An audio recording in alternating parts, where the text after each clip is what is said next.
Hello friends, welcome to this video tutorial of Bharat सूक्ष्म उद्यम सुरक्षा पॉलिसी एंड भारत लघु उद्यम सुरक्षा पॉलिसी। दोस्तों, प्रॉपर्टी का इंश्योरेंस बहुत टाइप के होते हैं। बहुत टाइप के प्रॉपर्टी इंश्योरेंस, अलग अलग टाइप के इंश्योरेंस होते हैं, जैसे कि CAR contractor all risk policy, EAR erection all risk policy, CPM contractor plant and machinery, BPP मतलब boiler and pressure plant policy. फिर हमारा जो सबसे फेमस है वो standard fire and special peril policy, और ये जो अभी नई आई है वो भारत सूक्ष्म उद्यम सुरक्षा पॉलिसी और भारत लघु उद्यम सुरक्षा पॉलिसी। तो आज हम जो बात करेंगे वो मेनली बस ये दो पॉलिसी के बारे में बात करेंगे, भारत सूक्ष्म उद्यम सुरक्षा पॉलिसी के बारे में और भारत लघु उद्यम सुरक्षा पॉलिसी के बारे में। तो चलिए अब शुरू करते हैं हमारा PPT प्रेजेंटेशन। दोस्तों, ये जो पॉलिसी है भारत सूक्ष्म उद्यम सुरक्षा पॉलिसी और भारत लघु उद्यम सुरक्षा पॉलिसी, वो मेनली जो माइक्रो और स्मॉल बिजनेस सेक्टर है ना, सिर्फ उसके लिए डिजाइन की गई है IRDA के द्वारा। मेनली ये दोनों पॉलिसी जो है वो हमारी जो पुरानी फायर पॉलिसी जो थी उसका ही एक पार्ट है। इसका ही आप एक मानो कि अलग टाइप की एक फायर पॉलिसी ही है, बस उसका नाम थोड़ा अलग दे दिया है IRDA ने, और थोड़ा जो कवरेजेस जो है वो भी थोड़ा एक्सटेंड कर दिया गया है। तो क्या चेंजेस है पुरानी फायर पॉलिसी में और इसमें क्या नया चीज़ ऐड की गई है, वो हम अभी ये वीडियो में डिस्कस करेंगे वन बाय वन।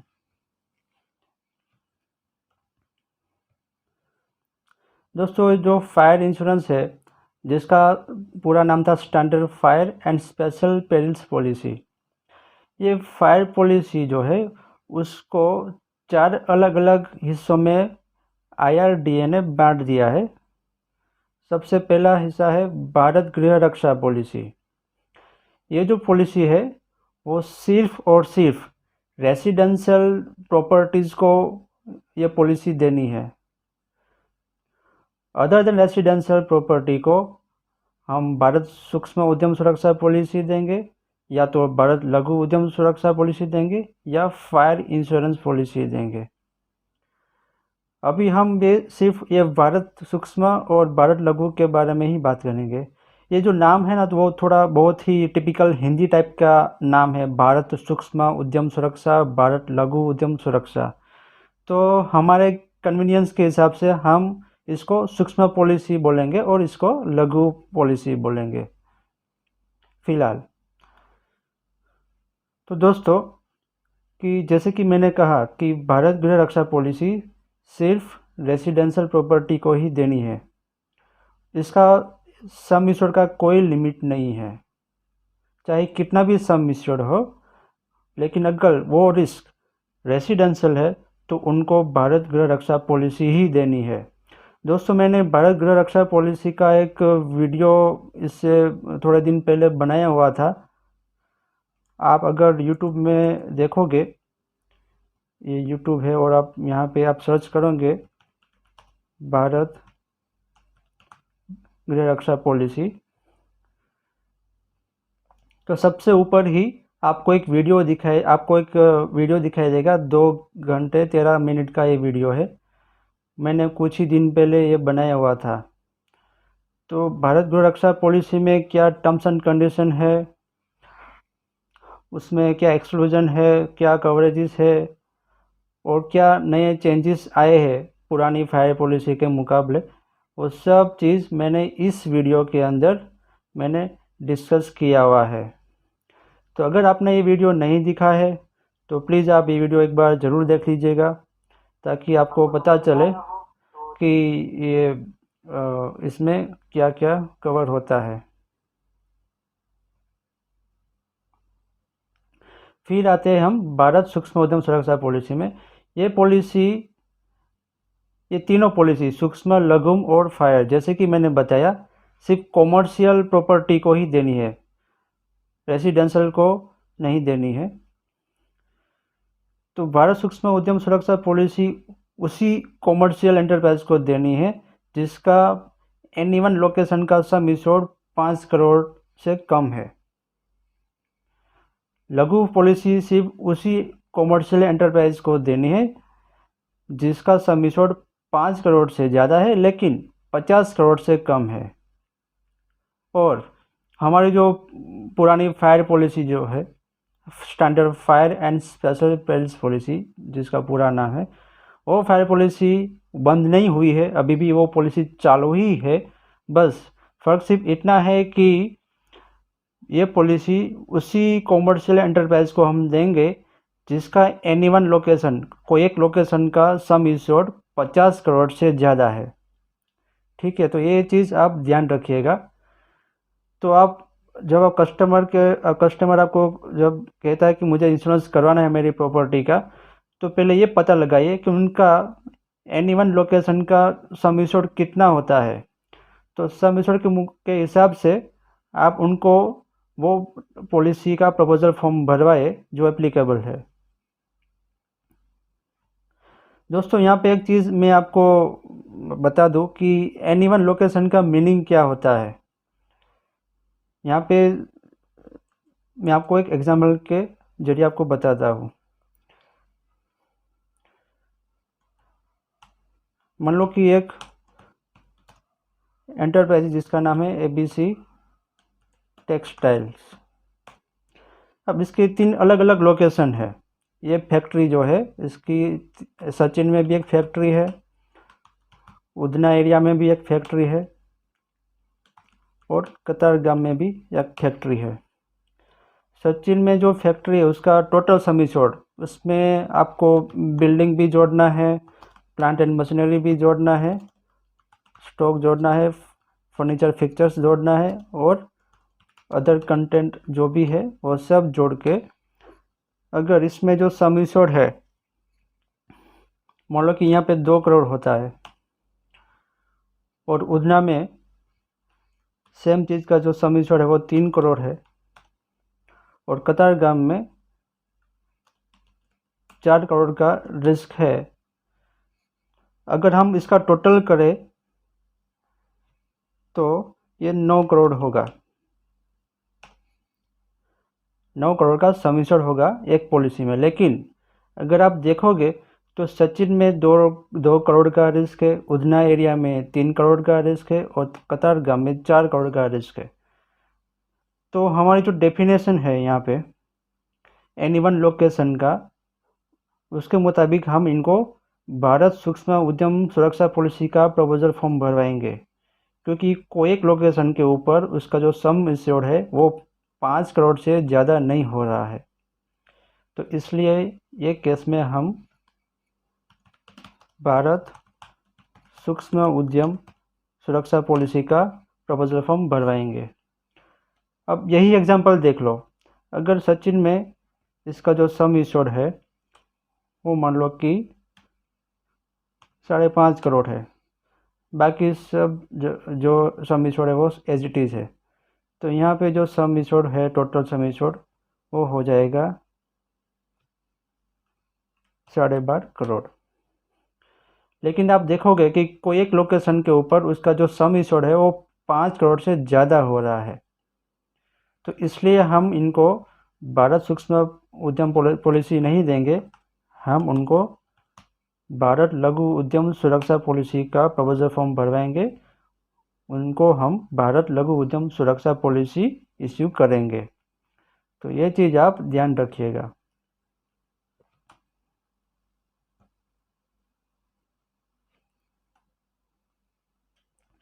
दोस्तों, भारत सूक्ष्म और भारत लघु दोनों पॉलिसी में मेन डिफरेंस सिर्फ यही है, बाकी सब एज इट इज़ है। सारी terms condition as it is है, एक्सक्लूजन एज इट इज़ है, उसका जो रेटिंग है वो भी एज इट इज़ है, कवरेजेस जो है वो भी एज इट इज़ है।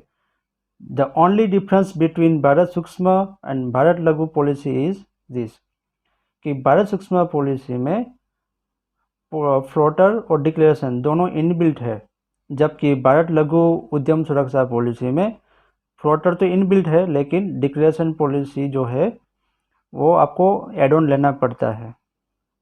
बाकी सब चीज़ सेम है, इसलिए हमारे सारे पीपीटी में यहाँ पे हम भारत सूक्ष्म ओब्लिक लघु हम लिखेंगे, क्योंकि ये सारी चीज़ एज इट इज़ है।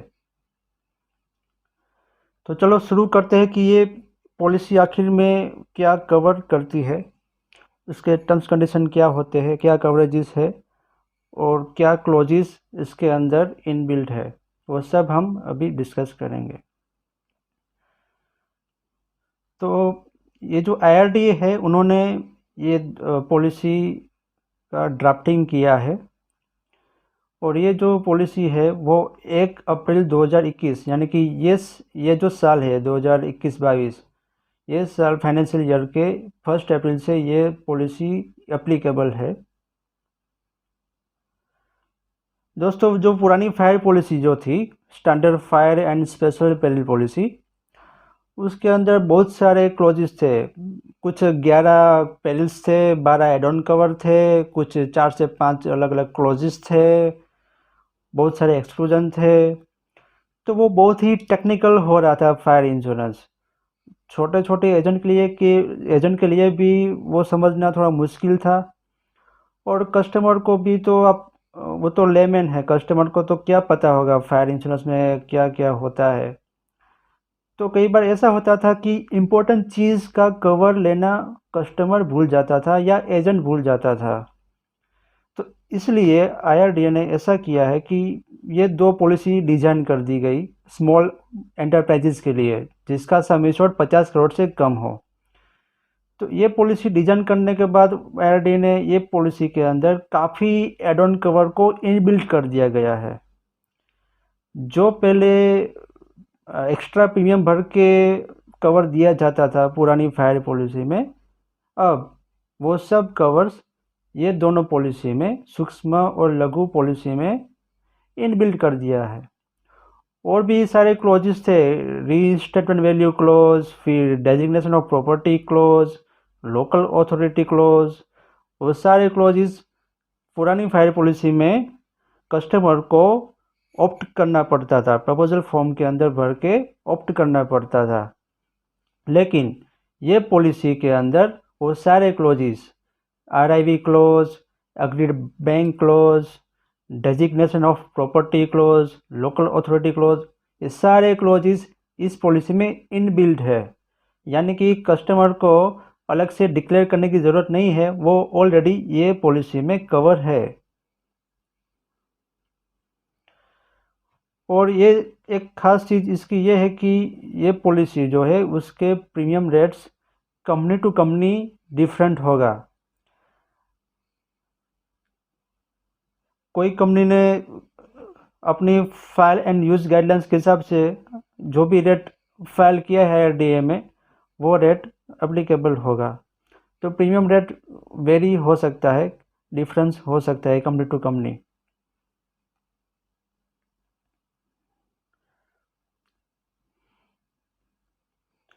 उसके और भी फीचर्स क्या है ये 2 पॉलिसी के, तो ये पॉलिसी टाइनी सेक्टर के लिए बनाया गया है। जैसे कि मैंने कहा कि जिसका sum assured any one location के ऊपर उसका सम एश्योर्ड 50 करोड़ से कम है, तो वो वाले स्मॉल बिजनेसेस के लिए भारत सूक्ष्म और भारत लघु उद्यम सुरक्षा पॉलिसी डिजाइन की गई है। इसके अंदर क्या क्या कवर हो सकता है ये 2 पॉलिसी के अंदर, तो इसमें ऑफिसेस कवर हो सकती है, shops, hotels and other occupancies. Dwelling के अलावा, जैसे कि मैंने कहा, रेसिडेंशियल के लिए IRDA ने अलग पॉलिसी डिजाइन की है, भारत गृह रक्षा पॉलिसी। तो उसके अलावा जितने भी कॉमर्शियल एंटरप्राइजेस है, वो सारे के सारे ये 2 पॉलिसी में कवर है। आप ये वो सब एंटरप्राइजेस को आप ये पॉलिसी इश्यू कर सकते हैं। और भी सारे ऑक्यूपेंसी, जैसे कि प्लेसेस ऑफ वर्शिप, मंदिर हुआ, मस्जिद हुआ, चर्च हुआ, museum, libraries, colleges, hospitals, stadium, वो सब ये 2 पॉलिसी के अंडर में आएगा। फिर है इंडस्ट्रियल मैन्युफैक्चरिंग और प्रोसेसिंग रिस्क, जैसे कि वो एम्ब्रॉयडरी यूनिट हुआ, टेक्सटाइल यूनिट हुआ, क्लॉथ प्रोसेसिंग हुआ, डायमंड मैन्युफैक्चरिंग हुआ, प्लास्टिक गुड्स मैन्युफैक्चरिंग हुआ, ये जितने भी मैन्युफैक्चरिंग रिस्क है या प्रोसेसिंग रिस्क है वो सब ये दो पॉलिसी के एम्बिट में आ गया है। फिर आता है स्टोरेज रिस्क, जैसे कि कोई गोडाउन है और वो भी ये दो पॉलिसी के एम्बिट में आ गया है।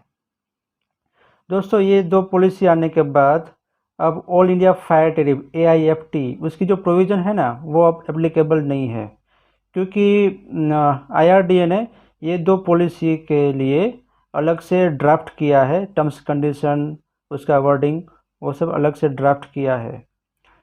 दोस्तों ये पॉलिसी का खास फीचर ये है कि ये पॉलिसी का जो भी वर्डिंग है, IRDA ने जो भी वर्डिंग दिया है, जो भी टर्म्स एंड कंडीशन दी है, उसमें कोई भी इंश्योरेंस कंपनी ज़रा सा भी छेड़छाड़ नहीं कर सकती, चेंज नहीं कर सकती। मतलब कि ये जो दो पॉलिसी है सूक्ष्म और लघु, चाहे कस्टमर कोई भी कंपनी से खरीदे, उसका कवरेजेस, उसका टर्म्स एंड कंडीशन, उसका एक्सक्लूजन वो सब एज इट इज़ रहेगा, फिक्स रहेगा, यूनिफॉर्म रहेगा, स्टैंडर्ड रहेगा, अलग अलग नहीं होगा। हाँ, अगर कोई इंश्योरेंस कंपनी अपना नया एड ऑन कवर डिज़ाइन करती है और मार्केट में रखती है तो वो कस्टमर के लिए वो एड ऑन कवर ऑप्ट करना वो ऑप्शनल है, बाकी सारी चीज़ एज इट इज़ रहेगी, उसमें कोई बदलाव नहीं होगा।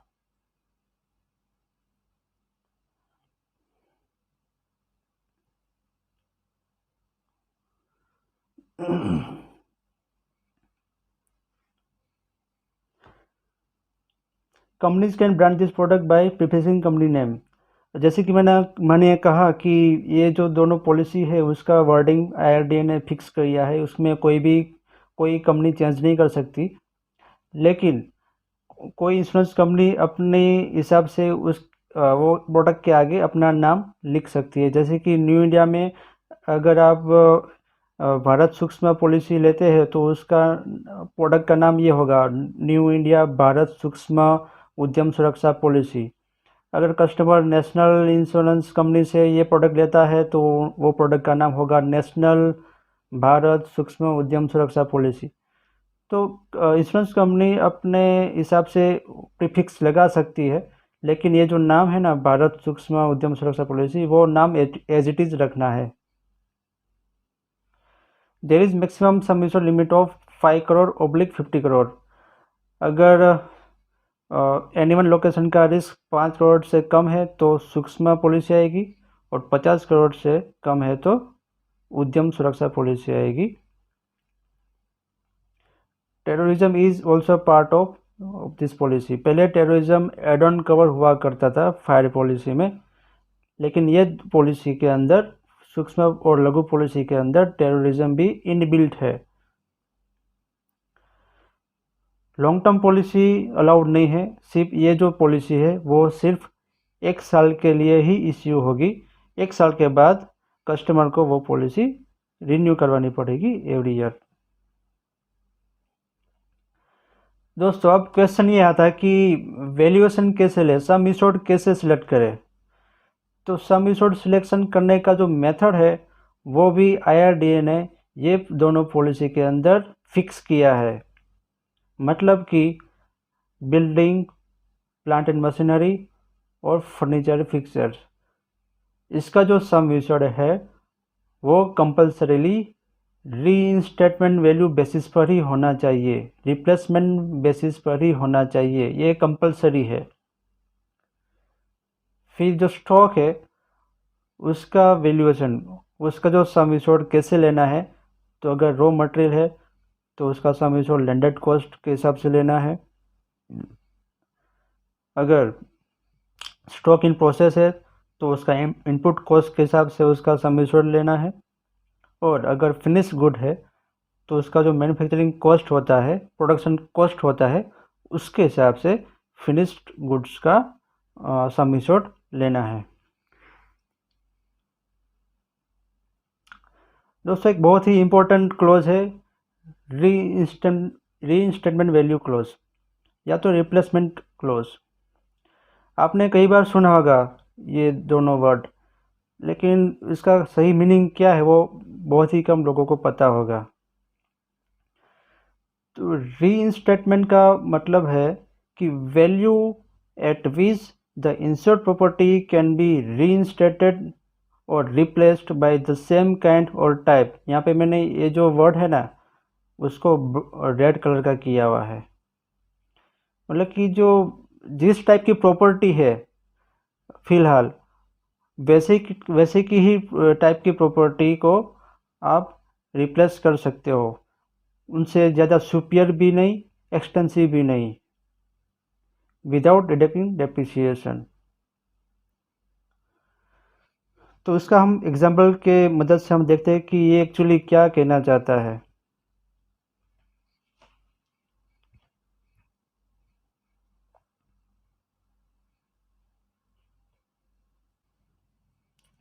दोस्तों ये जो क्लोज है वो सिर्फ और सिर्फ बिल्डिंग्स, प्लांट एंड मशीनरी और फर्नीचर फिक्सचर के लिए ही एप्लीकेबल है।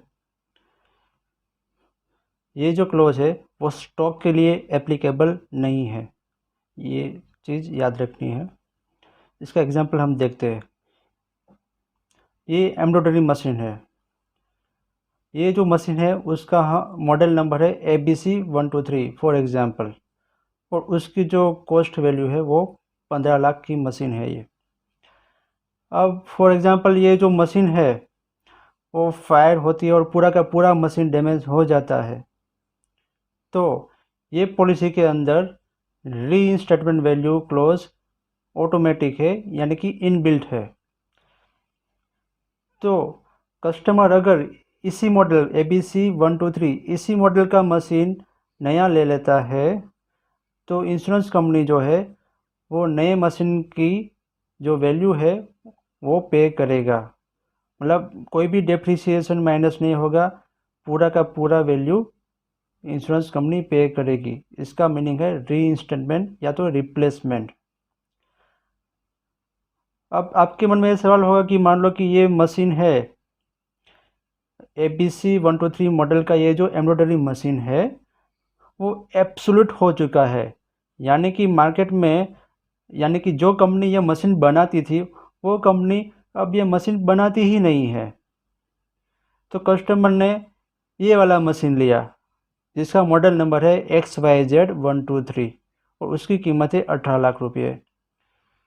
तो इस केस में क्या होगा कि इंश्योरेंस कंपनी जो है वो 18 लाख में से 3 लाख रुपये डिडक्ट कर देंगी, क्योंकि यहाँ पे जो क्लोज है वहाँ पे साफ साफ लिखा हुआ है कि जिस टाइप की प्रॉपर्टी पहले थी डैमेज हुआ, तब जो प्रॉपर्टी थी ठीक वैसे ही प्रॉपर्टी को रीइंस्टेट करना है, रिप्लेस करना है। ज़्यादा सुपियर नहीं होना चाहिए, एक्सटेंसिव नहीं होना चाहिए। तो यहाँ पे आप देखते हैं कि ये जो मशीन है ना वो ज़्यादा सुपियर हो गई। जो मशीन ये मशीन डैमेज हुई थी वो इन्फीरियर थी, कम क्वालिटी की, या तो थोड़ी कम एफिशिएंट थी। लेकिन ये जो मशीन रिप्लेस की वो ज़्यादा सुपियर थी। तो जब इंश्योरेंस कंपनी क्लेम पे करेगी तो बेटरमेंट कॉस्ट, यानी कि जो जो चीज़ अच्छा हुआ है उसको माइनस कर देंगी, बेटरमेंट कॉस्ट माइनस कर देंगी, ताकि इंश्योरेंस जो इंश्योर्ड पर्सन है वो एट पार रहे, उनको ना तो ज़्यादा लॉस हो या ना तो ज़्यादा फ़ायदा हो। फिर ये बिल्डिंग है, मान लो कि पूरी बिल्डिंग डैमेज हो गई, अर्थक्वेक आया और अर्थक्वेक में ये पूरी बिल्डिंग है वो डैमेज हो गई और गिर गई, और पुरानी जो बिल्डिंग थी जो गिर गई वो उसका प्लान, उसका डिज़ाइन कुछ इस टाइप का था। तो इंश्योरेंस कंपनी जो पे करेंगी तो वो इसी डिज़ाइन इसी प्लान का मकान अगर कस्टमर बनाता है उतना रुपये का ही क्लेम इंश्योरेंस कंपनी पे करेगी। लेकिन मान लो कि कस्टमर वो जो मकान है उसका डिज़ाइन चेंज कर देता है, उसका प्लान चेंज कर देता है, और उसके वजह से जो मकान को कंस्ट्रक्ट करने की जो कॉस्ट थी वो बढ़ जाती है, तो इंश्योरेंस कंपनी उसमें से बेटरमेंट कॉस्ट, यानी कि जो ज़्यादा सुपीरियर चीज़ हुई पहले से, वो कॉस्ट माइनस करके क्लेम का पेमेंट करेंगी। तो ये होता है रीइंस्टेटमेंट। रीइंस्टेटमेंट वैल्यू क्लॉज के कुछ 4 पॉइंट्स है जो मैं आपको डिस्कस अभी करना चाहूँगा। सबसे पहला पॉइंट है कि ये जो रिप्लेसमेंट का जो काम है ना, वो 12 महीने के अंदर पूरा हो जाना चाहिए from the date of damage. अगर 12 महीने के अंदर रिप्लेसमेंट का काम या तो रिकंस्ट्रक्शन का काम या रीइंस्टेटमेंट का काम अगर पूरा नहीं होता है, तो इंश्योरेंस कंपनी उस क्लेम का पेमेंट इंडेमनिटी बेसिस पर, यानी कि मार्केट वैल्यू बेसिस पर उसका क्लेम का पेमेंट करेगी। तो मैं आपको इसका एक एग्जाम्पल के जरिए आपको समझाता हूँ कि ये क्या एक्चुअली होता है। कि मान लो कि पॉलिसी पीरियड है 1 जनवरी 2020 से लेके 31 दिसंबर 2020, ये पॉलिसी पीरियड है। और मान लो कि बिल्डिंग का 10 लाख का सम इंश्योर लिया हुआ था RIV बेसिस पर।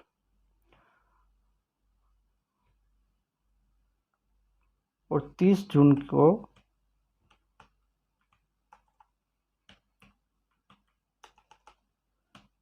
अर्थक्वेक आया और पूरी की पूरी बिल्डिंग डैमेज हो गई। तो ये जो है ना, ये लॉस डेट है 30/6/2020। तो अब कस्टमर को अगर ये बिल्डिंग को रिकंस्ट्रक्ट करना है, इस बिल्डिंग को दोबारा बनाना है, तो उसके पास 12 महीने हैं।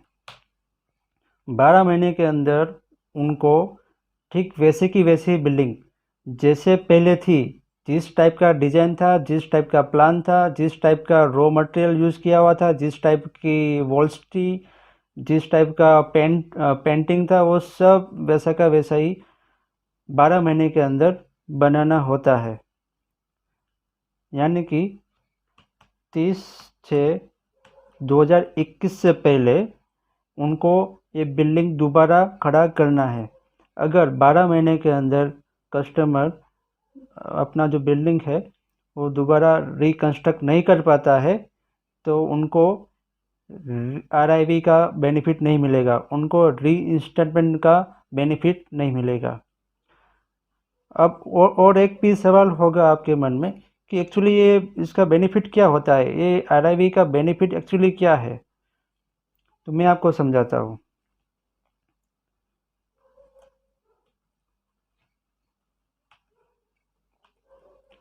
फॉर एग्जांपल 2016 में जब बंगलो बना तब वो 10 लाख में बना था।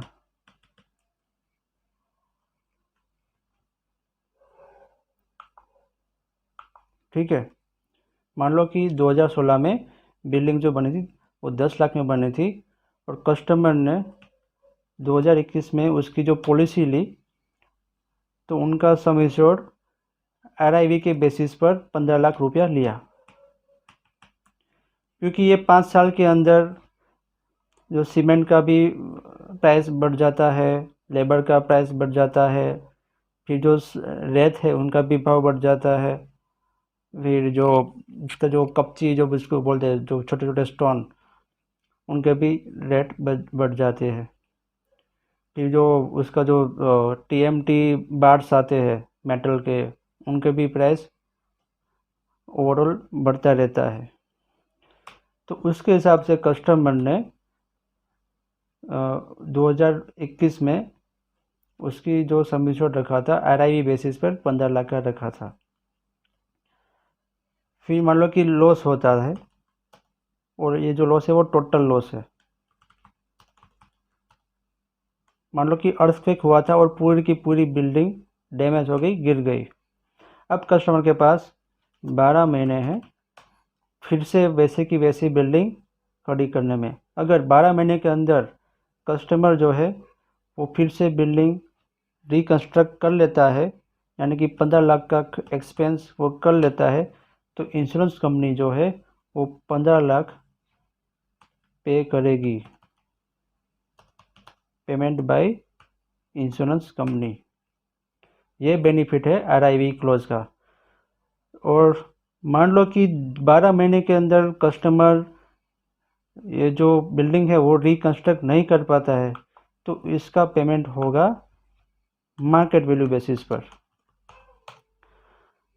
ये मार्केट वैल्यू वो मार्केट वैल्यू नहीं है जो आप समझते हैं। मैं भी जब नया नया जब इंश्योरेंस में आया था, तब ये मार्केट वैल्यू देख के मुझे लगता था कि ये जो मार्केट में जिस प्राइस में ये प्रॉपर्टी बेची जाती है उसको मार्केट वैल्यू कहते हैं। नहीं, ऐसा नहीं है। जनरल इंश्योरेंस के अंदर मार्केट वैल्यू की डेफिनेशन है आरआईवी वैल्यू, यानी कि री इंस्टॉलमेंट वैल्यू लेस डेप्रिसिएशन। तो आरआईवी वैल्यू के अंदर आप डेप्रिसिएशन माइनस करोगे तो जो वैल्यू आएगी उसको हम कहेंगे मार्केट वैल्यू। समझे? ये होता है मार्केट वैल्यू। तो अगर कस्टमर 12 महीने के अंदर ये जो डैमेज हो गई, ये प्रॉपर्टी 15 लाख की प्रॉपर्टी डैमेज हो गई बिकॉज ऑफ अर्थक्वेक, अगर वो रिकन्स्ट्रक्ट नहीं कर पाता है तो उसका पेमेंट आरआईवी बेसिस पर मार्केट वैल्यू बेसिस पर होगा। जनरली जो बिल्डिंग है ना उनकी लाइफ होती है 50 साल की, एवरेज 50 साल की होती है, ऐसा मान के हम चलते हैं। जनरली 50 साल से ज़्यादा की एज नहीं होती कोई भी बिल्डिंग की। तो यहाँ पे देखिए 2016 में ये बिल्डिंग बनी थी, 2021 में ये बिल्डिंग डैमेज हो गई, टोटल लॉस हो गया। तो आरआईवी वैल्यू यहाँ पे थी 15 लाख और डेप्रिसिएशन पर एनम 2% एप्लीकेबल होगा, क्योंकि हमने अज्यूम किया है कि कोई भी बिल्डिंग जनरली 50 साल से ज़्यादा वो नहीं टिक पाती। तो उसके हिसाब से जो डेप्रिसिएशन आएगा वो 2% पर एनम आएगा। ठीक है? और ये जो प्रॉपर्टी है ना वो 5 साल पुरानी है, तो डेप्रिसिएशन लगेगा 2% per annum multiply by 5 years. तो 10 साल का मतलब 10% जो है वो डेप्रिसिएशन इसमें एप्लीकेबल होगा। तो 15 लाख का 10% आप करोगे इंटू 10%, तो 15 लाख माइनस डेप्रिसिएशन, ये हुआ मार्केट वैल्यू। ठीक है? अगर कस्टमर 12 महीने के अंदर रिकन्स्ट्रक्ट नहीं कर पाता है बिल्डिंग को, तो इंश्योरेंस कंपनी वो क्लेम का पेमेंट मार्केट वैल्यू बेसिस पर करेगा। मार्केट वैल्यू बेसिस का मतलब है आरआईवी वैल्यू माइनस डेप्रिसिएशन। तो आपको साफ साफ यहाँ पे दिखाई देता है कि अगर कस्टमर बिल्डिंग को रिकन्स्ट्रक्ट करता है ना तो उनको पूरा का पूरा 15 लाख का पेमेंट कंपनी करती है। लेकिन अगर रिकन्स्ट्रक्ट नहीं करता है, रीइंस्टेट नहीं करता है, तो उनको 1.5 लाख का नुकसान हो रहा है यहाँ पे। तो इसलिए फ़ायदा यह है कि कस्टमर को आरआईवी बेसिस पर क्लेम सेटलमेंट हो ऐसा ट्राई करना चाहिए।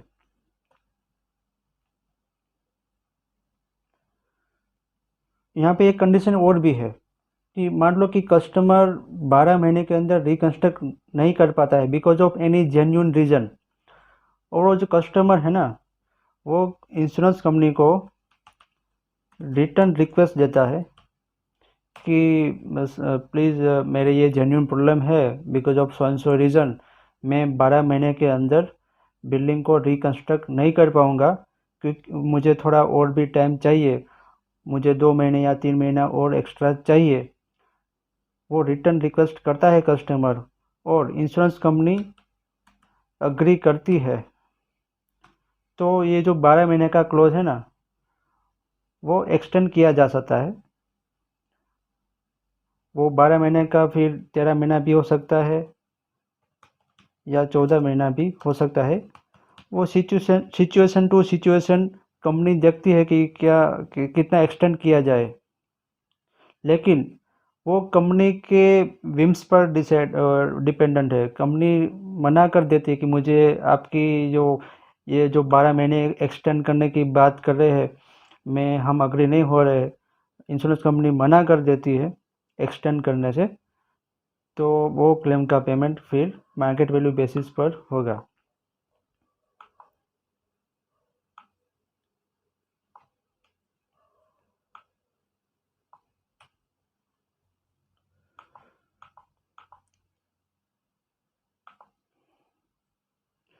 उसमें और एक चीज़ है आरआईवी क्लोज के अंदर, कि ये जो रीइंस्टेटमेंट जो है ना, वो ज़रूरी नहीं कि जो सेम लोकेशन पर हो, वो किसी और लोकेशन के ऊपर भी हो सकता है।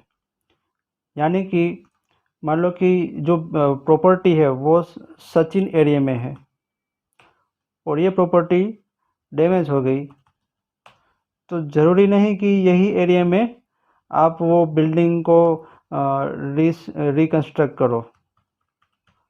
आप वो बिल्डिंग चाहे उधना में रिकंस्ट्रक्ट करो या बड़ाजन में रिकंस्ट्रक्ट करो, वो कस्टमर के ऊपर डिपेंड है।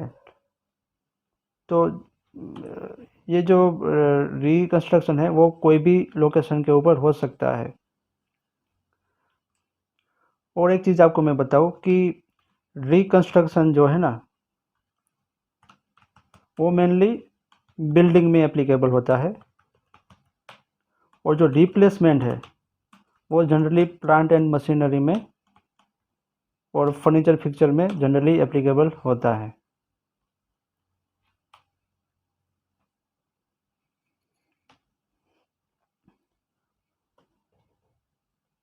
हाँ, फिर पॉइंट नंबर 2, आरआईवी क्लोज के अंदर पॉइंट नंबर 2 क्या कहता है? Until expenditure has been incurred by the insured in replacing or reinstating the property destroyed or damaged, the company shall not be liable for any payment in excess of the amount which would have been payable under the policy if this memorandum had not been incorporated therein। इसका easy भाषा में हम बताएं तो ये कहना चाहता है ये पॉइंट नंबर 2 कि मान लो कि पॉलिसी ड्यूरेशन है 1 जनवरी से 31 दिसंबर, और ये जब जब ये पॉलिसी कस्टमर ने ली थी तब आरआईवी क्लोज जो है ना, वो ऑप्ट नहीं किया था। उसको ये जो क्लोज है वो ऑप्ट नहीं किया था। फिर जब क्लेम आता है 30 जून को, उसके बाद कस्टमर रिटर्न रिक्वेस्ट देता है इंश्योरेंस कंपनी को और कहता है कि मुझे आरआईवी ऑप्ट करना है। तो ये वाले केस में आरआईवी एप्लीकेबल नहीं होगा, क्योंकि जो डैमेज हुआ ना, वो डैमेज हुआ 30 जून को, और आरआईवी का जो इंक्लूजन है ना, वो डैमेज के बाद, मतलब कि डैमेज लॉस डेट जो है उसके बाद पॉलिसी के अंदर आरआईवी क्लोज डाला हुआ है, लेकिन डैमेज जो हुआ है वो तो आरआईवी क्लोज डालने के पहले हुआ है। तो ऐसे केसेस में आरआईवी क्लोज एप्लीकेबल नहीं होता। ये तो कॉमन सेंस की बात है कि आपने आरआईवी क्लोज लिया ही नहीं था और लॉस हुआ, लॉस होने के बाद आप आरआईवी क्लोज आप ऑप्ट करते हो, तो इंश्योरेंस कंपनी वो मना कर देंगी, वो क्यों आरआईवी का बेनिफिट देंगी। ये मैं बात कर रहा हूँ जनरल। बाकी ये जो सूक्ष्म पॉलिसी और लघु पॉलिसी में आरआईवी क्लोज इनबिल्ट है, कस्टमर को उसके लिए रिक्वेस्ट करने की ज़रूरत नहीं है। Point number 3, if replacement or reinstatement cost at the time of loss exceeds the sum insured, under insurance will be applied। मतलब कि जैसे कि मैंने आपको बताया था कि 2016 की जो बिल्डिंग थी तब 10 लाख था उसके वैल्यू। तो 2021 में ऑब्वियसली जब सारे मटेरियल्स के दाम बढ़ जाते हैं तो ऑब्वियसली उसका सम एश्योर्ड अकॉर्डिंगली बढ़ा के लेना चाहिए था। लेकिन कई काफ़ी कस्टमर एजेंट क्या करते हैं कि पुराना जो सम एश्योर्ड है ना वही हर साल कंटिन्यू कंटिन्यू कंटिन्यू करते हैं हर साल। लेकिन वो नहीं समझते कि भाई जैसे जैसे समय बीतता है वैसे वैसे मटेरियल की कॉस्ट बढ़ती है। तो प्रॉपर्टी की जो कॉस्ट ऑफ कंस्ट्रक्शन है वो सेम नहीं रहती, वो हमेशा बढ़ती रहती है। तो मान लो कि यहाँ पे 2021 में अगर जो ये जो प्रॉपर्टी है वो बनाने में 2021 में 15 लाख का खर्चा होता है एक्सपेक्टेड। लेकिन यहाँ पे सम एश्योर्ड जो लिया है वो 15 लाख के बदले सिर्फ 10 लाख ही सम एश्योर्ड लिया है मान लो कि। तो यहाँ पे 50% जो है वो अंडर इंश्योरेंस हुआ।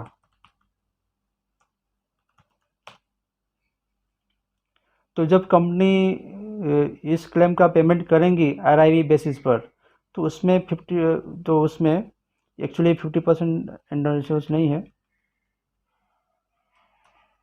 इसका फॉर्मूला होता है कि जो जो डिफरेंस है 5 लाख का difference divide by 15 lakh into 100, 33% under insurance हुआ। तो जब कोई भी क्लेम कंपनी पे करेगी तो उसमें 33% का डिडक्शन होगा क्लेम में से because of under insurance.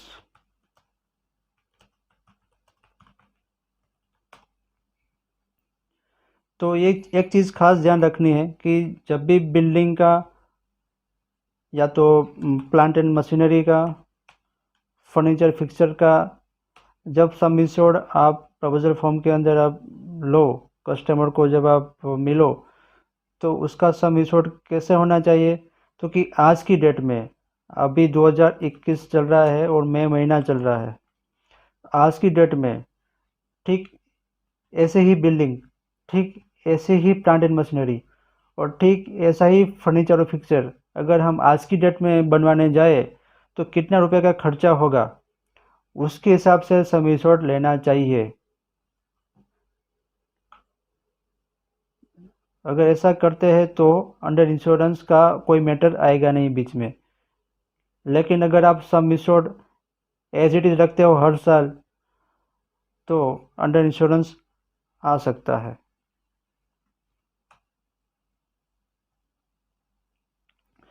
Claims are paid based on cost of replacement or reinstatement as on date of reconstruction instead of date of loss। Customer जिस दिन से रिकंस्ट्रक्ट करता है उस दिन क्या कॉस्ट है उसके बेसिस पर क्लेम का पेमेंट होता है। जिस दिन लॉस हुआ उसके बेसिस पर नहीं। अब ये जो आरआईवी क्लोज है उसका जो बेनिफिट है वो कस्टमर खो देगा ये दोनों केस में।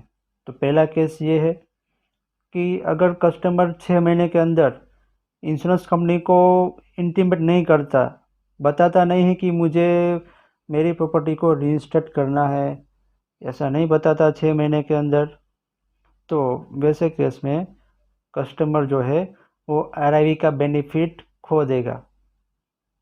समझे? सीधी सी बात है, जब लॉस हुआ है और 6 महीने तक कस्टमर कंपनी को बताता नहीं है कि मुझे ये प्रॉपर्टी को रिप्लेस करवाना है या रीइंस्टेट करवाना है तो इंश्योरेंस कंपनी मना कर देगी कि नहीं, हम आपकी प्रॉपर्टी का जो क्लेम का पेमेंट है वो हम मार्केट वैल्यू बेसिस पर ही करेंगे, हम आरआई बेसिस पर नहीं करेंगे। तो कस्टमर को लॉस जब हुआ उसके 6 महीने के अंदर ही कंपनी को बता देना है कि उनको प्रॉपर्टी को रीस्टेट करना है, रिकंस्ट्रक्ट करना है या रिप्लेस करना है। और दूसरे केस में जो सम कस्टमर है वो ये बेनिफिट खो देगा। ये केस ये है कि अगर कस्टमर है अनेबल और अनविलिंग या तो वो प्रॉपर्टी को रीइंस्टेट नहीं कर सकता है बिकॉज ऑफ फाइनेंशियल प्रॉब्लम, पैसा नहीं है या कोई भी रीज़न से वो रिकंस्ट्रक्ट नहीं कर सकता है, और अनविलिंग, या तो वो प्रॉपर्टी को रीइंस्टेट करना चाहता ही नहीं। उनको वो जो प्रोजेक्ट है, वो जो इंडस्ट्री है या वो जो फैक्ट्री है, अब वो सोचता है कि अब मुझे ये फैक्ट्री अब मुझे करनी ही नहीं है, मुझे अब ये धंधा नहीं करना, मुझे बिजनेस अब करना ही नहीं है, या तो ऐसा कुछ भी डिसाइड करता है कि मुझे अब नहीं करना है रिकंस्ट्रक्ट। तो वैसे केसेस में आरआईवी का बेनिफिट फॉरफिट होता है, आरआईवी का बेनिफिट नहीं मिलता। उसका क्लेम का पेमेंट है वो मार्केट वैल्यू बेसिस पर मिलता है, मतलब कि आरआईवी वैल्यू लेस डेप्रिसिएशन, उसके बेसिस के ऊपर, यानी कि मार्केट वैल्यू बेसिस के ऊपर वो केस में कस्टमर को पेमेंट मिलेगा।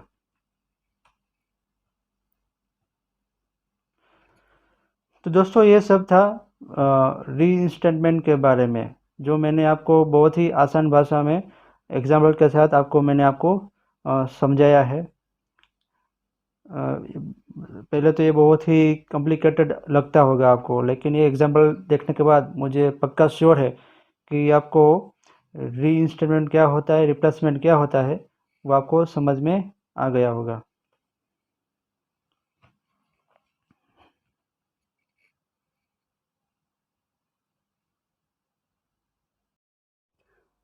अब हम देखते हैं कि किस टाइप का लॉस हो तो कितना पेमेंट करेगी इंश्योरेंस कंपनी, कैसे पेमेंट करेंगी, बेसिस ऑफ वैल्यूएशन क्या रहेगा, वो हम अभी देखते हैं। इंश्योर्ड प्रॉपर्टी यानी कि building, plant and machinery, furniture fixer और अदर कंटेंट, अगर वो पार्शली डैमेज होता है, यहाँ पे स्टॉक की बात नहीं कर रहे हम, ध्यान रखिए, सिर्फ building, plant and machinery, furniture fixer और अदर कंटेंट की बात करें, वो अगर पार्शली डैमेज हो जाता है और कस्टमर ने अगर उसको रिपेयर किया है, तो इंश्योरेंस कंपनी कितना पेमेंट करेगी? Repairing cost. फिर नेक्स्ट एग्जांपल कि इंश्योर्ड प्रॉपर्टी जो है, यानी कि building, plant and machinery, furniture fixer और अदर कंटेंट, स्टॉक के अलावा अगर वो फुल्ली डैमेज हो जाता है, टोटल डैमेज हो जाता है, और कस्टमर ने वो प्रॉपर्टी को रीबिल्ड किया है, रिकंस्ट्रक्ट किया है प्रॉपर्टी को, और या तो मशीनरी जो है वो डैमेज हो गई है तो उसको रिप्लेस किया है कस्टमर ने, तो वैसे केसेस में इंश्योरेंस कंपनी कितना पे करेगी, कैसे पे करेगी? तो वो केस में इंश्योरेंस कंपनी रीइंस्टेटमेंट या तो रिप्लेसमेंट वैल्यू बेसिस पर उसका पेमेंट करेगी। हमने कुछ देर पहले ही इसके बारे में देखा है कि कैसे पेमेंट होता है रिप्लेसमेंट में। Amount at which the insured property can B reinstated replaced by similar property without deducting depreciation। हमने देखा था ना एग्जाम्पल में कि 2016 में बिल्डिंग बनी थी 10 लाख में, और 2021 में उसका सम एश्योर्ड 15 लाख लिया था कस्टमर ने आरआईवी बेसिस पर, और वो पूरा बिल्डिंग डैमेज हो चुका था। तो इंश्योरेंस कंपनी अगर कस्टमर जो प्रॉपर्टी उसको रीबिल्ड करता है, रीबिल्ड करवाता है, तो इंश्योरेंस कंपनी पूरा का पूरा पेमेंट करेगी विदाउट डिडक्टिंग डेप्रिसिएशन।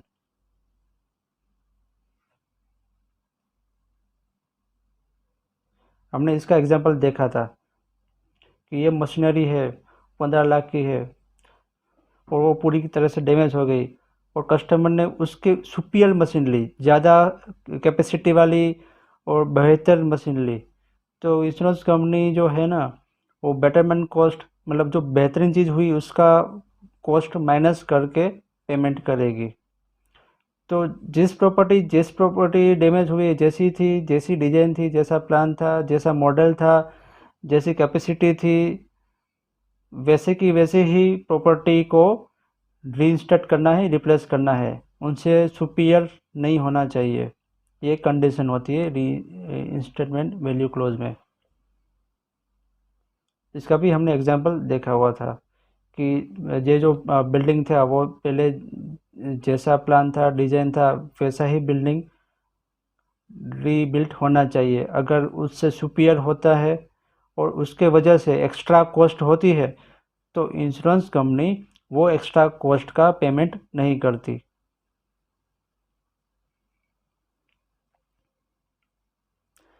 फिर आते हैं नेक्स्ट, इंश्योर्ड प्रॉपर्टी यानी कि building, plant and machinery, furniture, fixture and other content. यहाँ पे हम स्टॉक की बात नहीं कर रहे।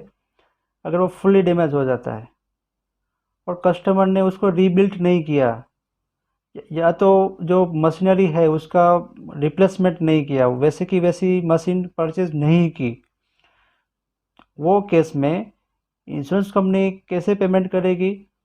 तो वो वाले केस में इंश्योरेंस कंपनी जो है वो मार्केट वैल्यू बेसिस पर पेमेंट करेगी।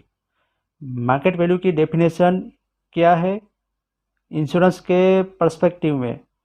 तो उसकी डेफिनेशन ये है, रीइंस्टेटमेंट वैल्यू यानी कि replacement value minus depreciation.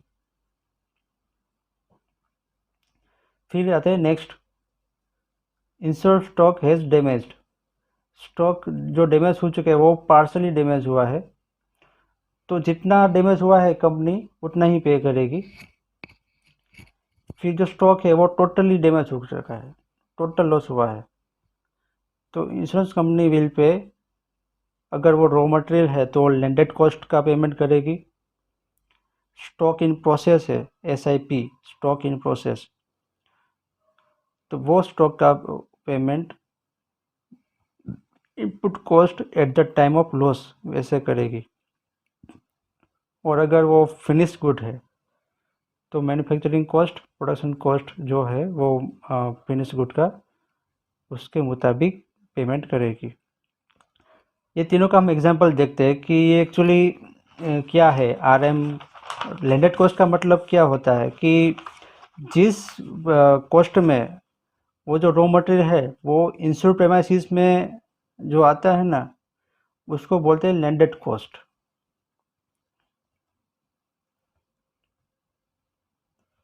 Example देखते हैं हम लैंडेड कॉस्ट क्या होता है। मान लो कि ये रॉ मटेरियल है,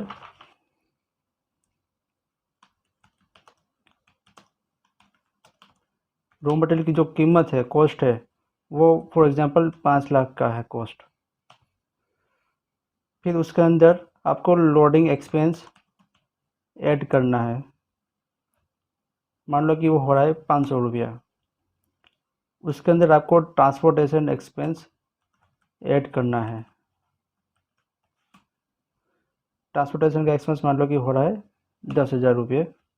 उसके अंदर आपको इंश्योरेंस एक्सपेंस ऐड करना है,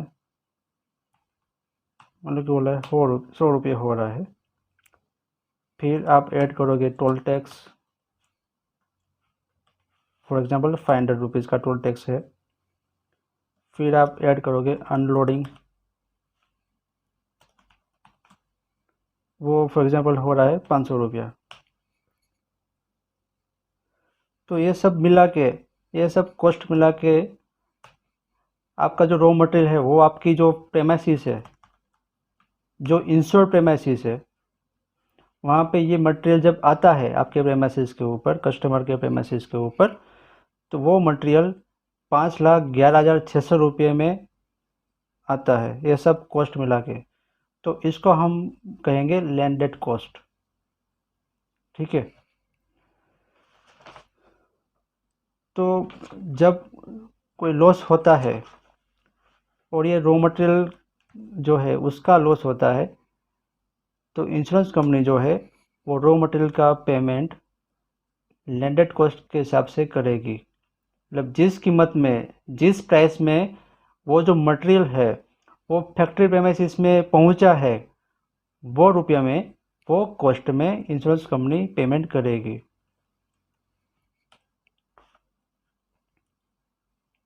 फिर आता है स्टॉक इन प्रोसेस, यानी कि वर्क स्टॉक इन, जो कुछ मैन्युफैक्चरिंग प्रोसेस हो रही है स्टॉक के अंदर, उस अगर वो स्टॉक डैमेज हो जाता है तो उसका पेमेंट कैसे करेगी इंश्योरेंस कंपनी, उसका एग्जांपल हम देखते हैं।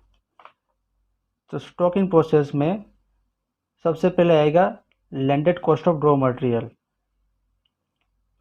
जो प्रेमाइसिस में आया, इंश्योर्ड प्रेमाइसिस में जो रॉ मटेरियल आया, लैंडेड कॉस्ट जो आई, उसके अंदर मान लो कि जो कॉस्ट ऑफ प्रोसेस 1 है वो मान लो कि हो रहा है 25,000 की प्रोसेस हो रही है, प्रोसेस 1 में उसका एक्सपेंस हो रहा है 25,000।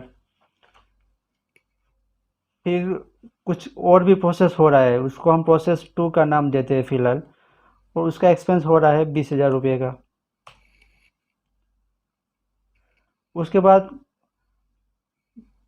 कुछ तीसरी प्रोसेस हो रही है रॉ मटेरियल के ऊपर, उसको हम नाम देते हैं प्रोसेस 3, और उसका एक्सपेंस मान लो कि हो रहा है 15,000।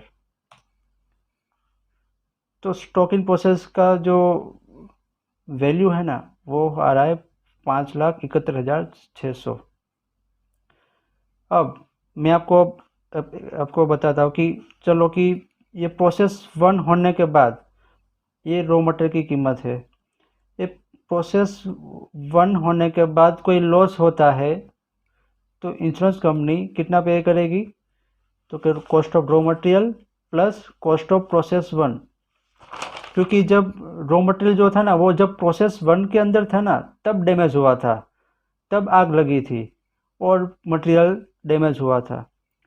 तो जिस प्रोसेस में मटेरियल था उस प्रोसेस में अगर डैमेज होता है तो उस प्रोसेस का कॉस्ट ऐड किया जाता है। तो इसलिए जब प्रोसेस 1 में मटेरियल था और डैमेज हुआ तो वो स्टॉक इन प्रोसेस का वैल्यू कितना रहेगा, तो कि उसका वैल्यू रहेगा रॉ मटेरियल की कॉस्ट प्लस प्रोसेस 1।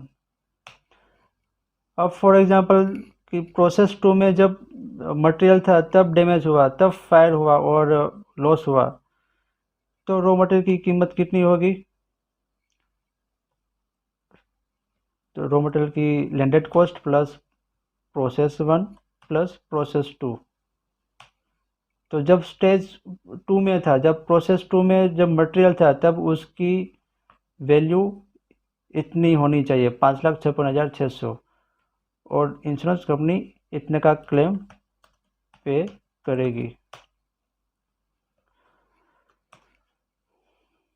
और ठीक वैसे ही अगर प्रोसेस 3 में जब मटेरियल था और डैमेज हो गया तो प्रोसेस 2 प्लस 3, तो इंश्योरेंस कंपनी जो पे करेगी वो 5,71,600 का पेमेंट करेगी। तो इस हिसाब से जब स्टॉक इन प्रोसेस जो है ना उसका पेमेंट प्रोसेस के हिसाब से, जैसे जैसे प्रोसेस होती है ना वैसे वैसे ये जो मटेरियल है ना उनकी वैल्यू बढ़ती रहती है। जैसे जैसे प्रोसेस होती है प्रोसेस 1 प्रोसेस 2 प्रोसेस 3, वैसे वैसे ये जो रॉ मटेरियल है उसके अंदर वैल्यू एडिशन होता रहता है और उसकी जो प्राइस है ना उसकी जो कॉस्ट है वो भी इंक्रीज होती रहती है। तो स्टॉक इन प्रोसेस का इस तरह से होता है क्लेम पेमेंट करने के लिए, उसका जो बेसिस है वैल्यूएशन का वो इस तरह से होता है। अब फिनिश गुड पे आते हैं। फिनिश गुड है उसका क्लेम का पेमेंट कैसे करेगी इंश्योरेंस कंपनी, तो उसके अंदर cost of landed cost of raw material लिया जाएगा। फिर हमने देखा कि प्रोसेस 1 की जो कॉस्ट थी वो 25,000 रुपये थी, प्रोसेस 2 की कॉस्ट कुछ 20,000 रुपये के आसपास हो रही थी, और प्रोसेस 3 की कॉस्ट कुछ 15,000 के आसपास आ रही थी। फिर उसके बाद प्रोसेस 4 भी होता है जिसकी कॉस्ट आ रही है 10,000। उसके बाद फाइनल प्रोसेस होता है प्रोसेस 5 जिसकी कॉस्ट आ रही है 25,000 रुपये। ये 5 प्रोसेस होने के बाद आपका फाइनल प्रोडक्ट बनता है, तो इसको हम कहेंगे फिनिश गुड्स। तो दोस्तों हमने देखा कि रॉ मटेरियल जब आया लैंडेड कॉस्ट तो 5,11,000 का था, लेकिन सब प्रोसेस होने के बाद जब फिनिश गुड बनता है सब सारी प्रोसेसेस ऐड होती है तो वो मटेरियल की वैल्यू हो जाती है 6,06,600। दोस्तों एक चीज़ ध्यान रखिए कि इसके अंदर प्रॉफिट है ना, वो एक्सक्लूड होता है। इसके अंदर प्रॉफिट ऐड नहीं करना है। मतलब कि जब कोई भी कस्टमर फिनिश गुड का इंश्योरेंस करवाता है कस्टमर, तो उसकी जो वैल्यू लेनी है वो आपको प्रोडक्शन कॉस्ट लेनी है। आप उसको मैन्युफैक्चरिंग कॉस्ट कहो या उसको आप प्रोडक्शन कॉस्ट कहो, आपको वो वैल्यू लेनी है। इसके अंदर आपको प्रॉफिट ऐड नहीं करना है, वो चीज़ ध्यान रखिए।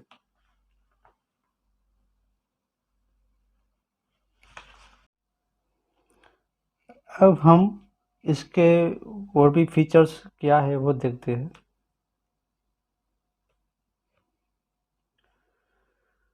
For buildings, plant and machinery and furniture fixture and other contents covered on RIV basis must be reinstated within 12 months from loss of date.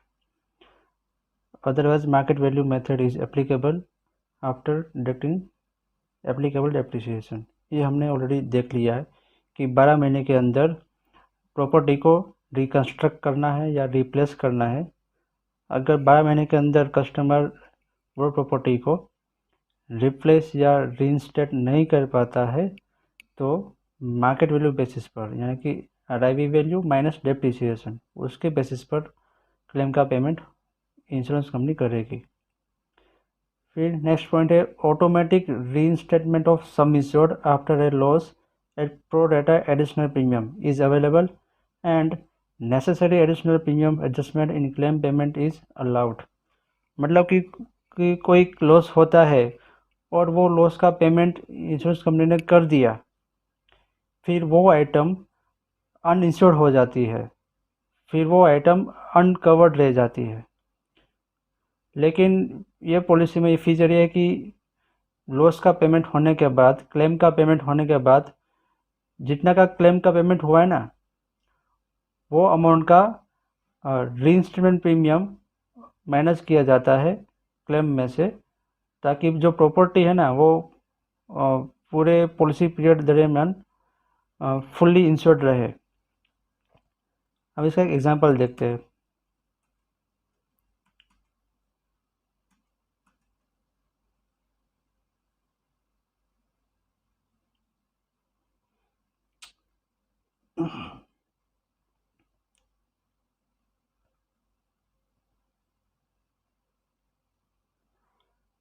मान लो कि ये वाटर टैंक है, इसका इंश्योरेंस लिया हुआ है कस्टमर ने। ये टैंक है, उसकी RIV वैल्यू है 5 लाख और उसको कुछ डैमेज हुआ बिकॉज ऑफ इंश्योर्ड पेरिल्स, और जो लॉस हुआ वो 1 लाख का लॉस हुआ। और ये जो 1 लाख का लॉस हुआ ना, वो इंश्योरेंस कंपनी ने पे भी कर दिया। मान लो कि ये लॉस हुआ है 6 महीने के बाद हुआ, मतलब ये पॉलिसी है 1 जनवरी से लेके 31 दिसंबर तक का, और लॉस का पेमेंट कर दिया कंपनी ने मान लो कि 30 जून को। वो बैलेंस पीरियड अब यहाँ पे 6 महीने का रहा है, तो 1 लाख का जो पेमेंट किया ना कंपनी ने, वो 1 लाख का 6 महीने का जो प्रो रेटा प्रीमियम होगा वो इस क्लेम में से माइनस हो जाएगा, माइनस कर देगी कंपनी। इसको हम बोलते हैं रीइंस्टेटमेंट ऑफ सम इंश्योर्ड। अब हम दूसरा एग्जांपल देखते हैं कि मान लो कि ये जो सेम चीज़ है, ये वाटर टैंक है 5 लाख की,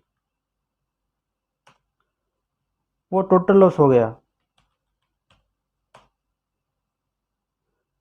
और इंश्योरेंस कंपनी ने वो 5 लाख का पूरा पेमेंट कर दिया कस्टमर को।